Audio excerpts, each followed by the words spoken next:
Con todo el entusiasmo, con muchas ganas, estamos aquí con ustedes en esta primera emisión de Central FM Equilibrio. Soy Pedro Ferriz de Con. Estás escuchando a Pedro Ferriz de Con. Central FM Equilibrio. Resumen informativo. Un resumen de lo más importante que le estamos informando esta mañana. Por la pandemia, por el COVID, las amenazas a los derechos humanos y la crisis climática, el mundo está al borde del abismo. Y vamos caminando en esa dirección, dice Antonio Guterres, el secretario general de la Organización de las Naciones Unidas. Lo dice como frase de apertura en el marco de la 76 Asamblea General, la primera presencial desde que se presentó el COVID ante el planeta y paralizó al planeta mismo. Y con ello estamos empezando a ver la amenaza creciente de que se vaya a dar en el mundo una crisis. No sabemos para dónde derivará esa crisis, pero por lo pronto está marcada por cambio energético, pobreza, hambre y migración. Falta de derechos humanos, falta de oportunidades y un exceso de desconfianza entre los seres humanos. Ese es un panorama tremendo que se pinta desde la ONU. En el mismo foro, Joe Biden, presidente norteamericano, dijo que a su país no le interesa generar otra guerra fría, refiriéndose, como decía Adriana hace unos minutos, a China, sin mencionarla. El talibán solicitó dirigirse a la Asamblea General de la Organización de las Naciones Unidas, que se celebrará durante toda esta semana en Nueva York, según informa un portavoz de la organización. China dijo que el hecho de que unos ganen no quiere decir que otros pierdan. El mundo, dice Xi Jinping, es demasiado amplio para que quepan dos o más. Como haciendo ver, voy con todo y no quiero con esto desplazar a los Estados Unidos. Nadie se menciona entre sí. Latinoamérica condenó ante la Asamblea General de la ONU la falta de solidaridad en el mundo, luego de dejar a los países más pobres sin vacunas suficientes para atacar la pandemia. El gobierno de Joe Biden confirmó que Estados Unidos acogerá el año que viene a 125,000 refugiados, el doble de lo que ha auspiciado como, digamos, oficialmente como migrantes recibidos en este año. Estados Unidos ya sacó a unos 4,000 haitianos abajo del puente de Del Río, allá en Texas. Espera resolver la situación, digamos, de aquí al jueves por la noche. Esto lo dice Alejandro Mayorkas, secretario de Seguridad Nacional norteamericano. Chuck Schumer, líder de la mayoría demócrata en el Senado, en los Estados Unidos, instó a Joe Biden a poner fin a las deportaciones masivas de haitianos, a las que calificó como detestables y xenófobas.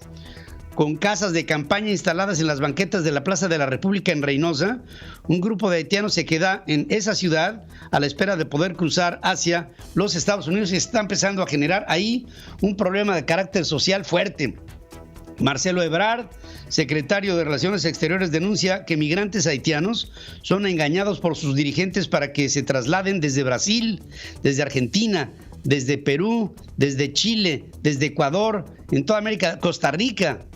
Migrantes por todas partes hacia los Estados Unidos, del Triángulo Norte en América Central, del propio México, de Haití. Estamos viendo cómo la pobreza está empujando a la gente a moverse hacia otras latitudes. Con el 40 y casi 5% de la población mayor de 18 años con esquema de vacunación completo en contra del COVID, México se ubica en el lugar número 13 entre los países de América Latina y el Caribe, según la CEPAL. Fíjense, somos la primera economía en el 13º lugar. Se me hace un tanto distal la situación. Vía juicio de amparo, 12 jóvenes entre 12 y 17 años consiguen su vacuna, ampararse para vacunarse. El requerimiento de certificado de vacunación a turistas extranjeros que entren a Estados Unidos podría beneficiar al flujo migratorio hacia México por las trabas que ahora se pondrán en los Estados Unidos para estos fines.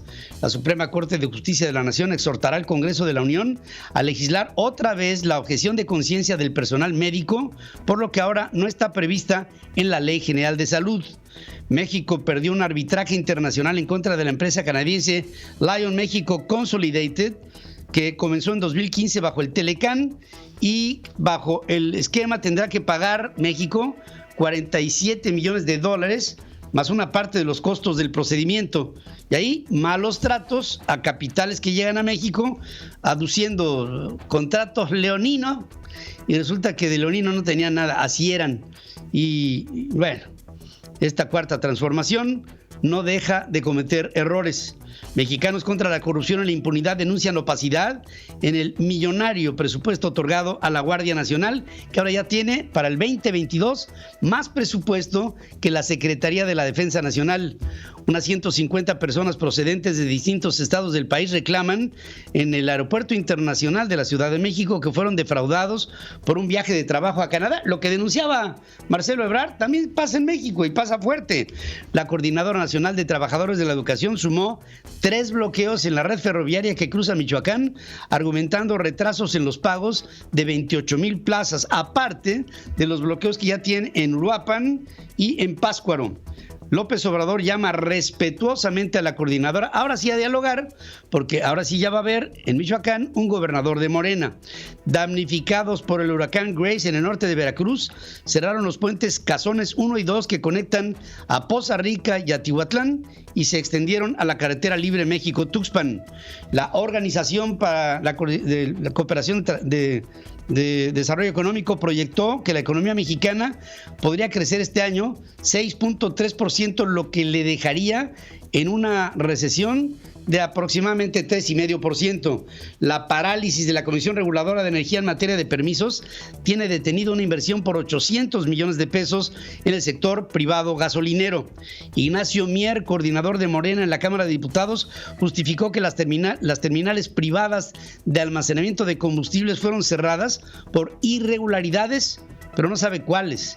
Niega que esto haya impactado a la generación de empleos e inversiones realizadas, cuando es justamente en donde pega. Pero la Cuarta Transformación tiene manera de cerrar los ojos. Morena busca agandallarse las presidencias de las principales comisiones que hoy se dirimen en el Congreso mexicano. Hoy se define la situación. Ante el Senado, Rosa Isela Rodríguez, secretaria de Seguridad y Protección Ciudadana, dice una frase lapidaria: no venimos a ganar la guerra. Y esa es la parte que nos quedó así como que en pendiente, ¿no? Dice, venimos a ganar la paz. Que la frase es hermosa, es poética, es digna de Sor Juana Inés. Pero Rosa Isela, estás muy lejana de ser la redondilla. Diego Sinue Rodríguez, gobernador de Guanajuato, descartó que el explosivo que dejó 2 muertos en Salamanca sea un acto terrorista, misma declaración que dijo 2 días antes. Sin debate, el Congreso de Tamaulipas blindó al fiscal general del estado, Irving Barrios. México presentó una demanda ante la Corte de Florida para reclamar 39 empresas, fideicomisos y propiedades de Genaro García Luna, exsecretario de Seguridad Pública Federal, preso en Estados Unidos por narcotráfico. Binomios caninos de la Guardia Nacional y de la Marina ubicaron los cuerpos de la señora Paola y de su hijo Jorge Dylan, desaparecidos tras el desguejamiento del río del Cerro del Chiquihuite. Alfredo del Mazo, gobernador del Estado de México, informó que unas 178 viviendas de la zona alta del Cerro del Chiquihuite en Tlalnepantla serán desalojadas y reubicadas, ya que pasó todo, ¿no? Cuauhtémoc Blanco, gobernador de Morelos, justificó que el pasado sábado se hubiera dedicado a jugar golf con sus amigos mientras comunidades del estado se encontraban bajo el agua. Dice, soy ser humano y tengo derechos. China tiene capacidad para amortiguar el golpe de Evergrande, consideró la Organización para la Cooperación y Desarrollo Económico. Los canadienses dieron al Partido Liberal del primer ministro Justin Trudeau la victoria en las elecciones parlamentarias, aunque, como decía Adrián hace un rato, no tienen mayoría. Johnson & Johnson informó que un refuerzo de su vacuna de una sola dosis contra el COVID, administrada 2 o 6 meses después de la inyección inicial, proporciona una respuesta inmune de hasta un 95%.